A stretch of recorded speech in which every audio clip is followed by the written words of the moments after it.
Hi, and welcome to CryptoBiography. I'm Brandon Starr, your host, and this is episode 315 of CryptoBiography. It's part 22, and also the conclusion of The Brick Wall. And here we go. I wanted to check on you, Jeffrey said, turning back to them. Oh, said Carson. Well, my arm will be better in time, I'm sure. I mean, you'd know that better than anyone. Yeah, well, I wasn't talking about your arm. I know how hard I did or didn't hit it, Jeffrey said.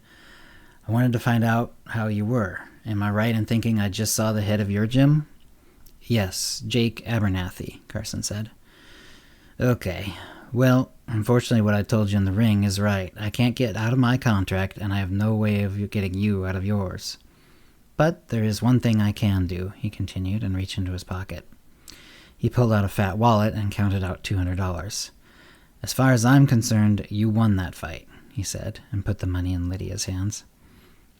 Thank you, Carson said. Would you like some coffee? I would, please, Jeffrey said. They chatted over coffee and commiserated over their relative situations. Jeffrey's, too, was unhappy with his situation, though he recognized that he was paid far, far more than Carson was. No matter how good my pay gets, the business owners get much, much more, Jeffrey said, shaking his head. I'll do it as long as I can, of course. I'm making a lot more than I would anywhere else. Probably for the best, Carson said. He was wondering if he should say what was on his mind, then continued anyway. I understand you can't help me get out of my contract. Just to let you know, we're going to be leaving the city, make our lives somewhere else. Jake Abernathy may not take it well. Do you have any advice? Jeffries thought. No advice, he said, but I think I can help. After you go, I'll let Abernathy know that if he tries to find out where you are or punish you for leaving, I'll do everything I can to keep his little Jim little. Thanks, Jim. May I call you Jim? Sure. Carson? Yes, and Lydia, my wife. Charmed, Jeffrey said amiably, nodding at Lydia. Good coffee. Soon after that, Jeffrey said his goodbye. We will be leaving in 2 weeks, Carson said. I'll drop in on Abernathy just after that, then, Jeffrey said. Thanks again, Carson said. My pleasure, Jeffrey said. You're a hell of a good fighter. You as well. Jeffries left, and Lydia couldn't contain her excitement. With the 300 total, we can go clear across the country. Let's do just that, Carson said. And let's, Lydia said, but trailed off. Let's? Carson prompted. I was going to say let's go celebrate, Lydia said, but no, let's not spend any of our money. Not here, not now. We use it on the trip west. We'll need money when we get there to set up whatever kind of life we end up wanting. I married a wise woman, Carson said. They spent the next 2 weeks quietly getting ready. They gave a few things to Lydia's co-workers, breaking the idea that they had of keeping things secret. But the co-workers were asked not to talk, and they were true to their word. They sold a few minor things as well, but didn't add much to their savings. They would leave a lot of things behind, but crated up what they could, got their tickets, and made their way to San Francisco. They talked the whole way there about what they would do. Lydia wanted to continue sewing, as she liked it and was quite good at it. They set her up, using every last dime, with Lydia getting as much fabric and other sewing items as they could afford. Then they set to work.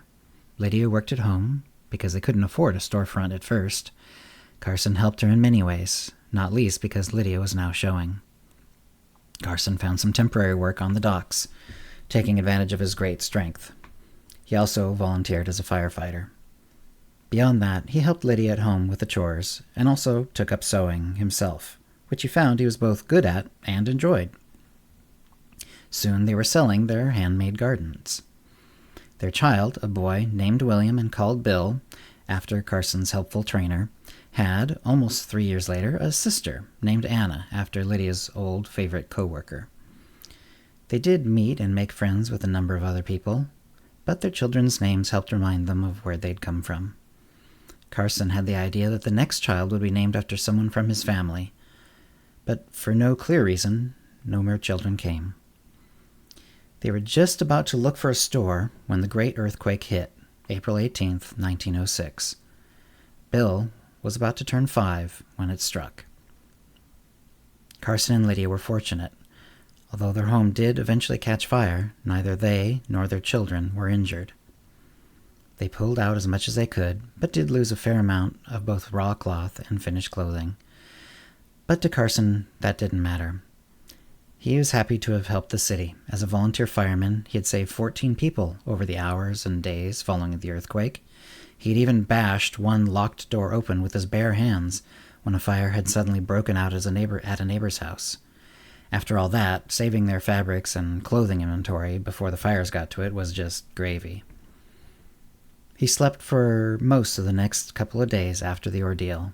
Their home was essentially destroyed, but they were able to sleep in the small home of one of the many friends they had made over the past few years since the move. A few months afterwards, they did open up a shop, which doubled as their house, and made a good living. Their clothing was well loved and in good demand, and they watched their children grow with much fondness and, eventually, pride.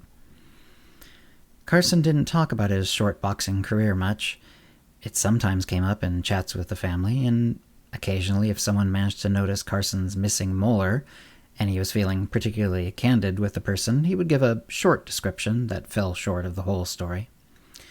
Still, he had a very small, prideful corner of his heart that wondered if anyone knew about his fights, particularly the one with the world champion. He looked up Bill, but he found an obituary.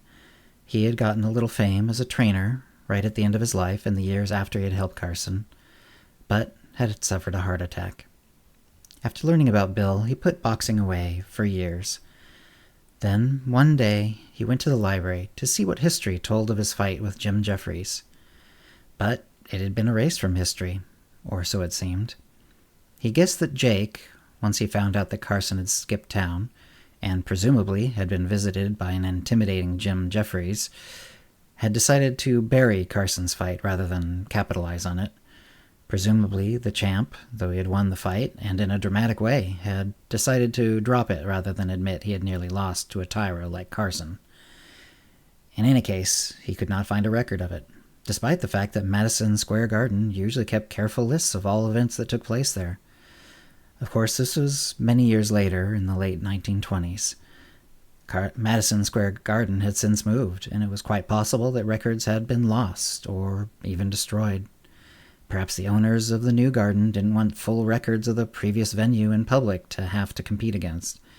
In any case, there was a good long blank in Jim Jeffries' boxing career from May 1900 to September 1901, in which time Carson's now invisible fight took place. And if perhaps his pride was stung by that, it didn't matter. He was happy, and Lydia was happy, and they prospered and were healthy. And that was easily the greatest prize that he could have won from that fight. And that's the end of the story. I'm really happy with how this turned out. I liked writing about Carson and Lydia and everyone else.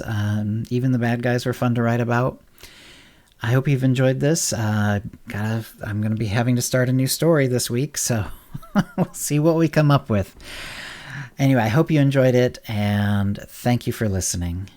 Words and music, copyright 2023, CryptoBiography, LLC, all rights reserved. Characters and events are fictional, fictionalized, or satirical. If you have any comments or questions about this episode or previous episodes, cryptobiography@gmail.com, or hit us up on Facebook, Twitter, or Mastodon.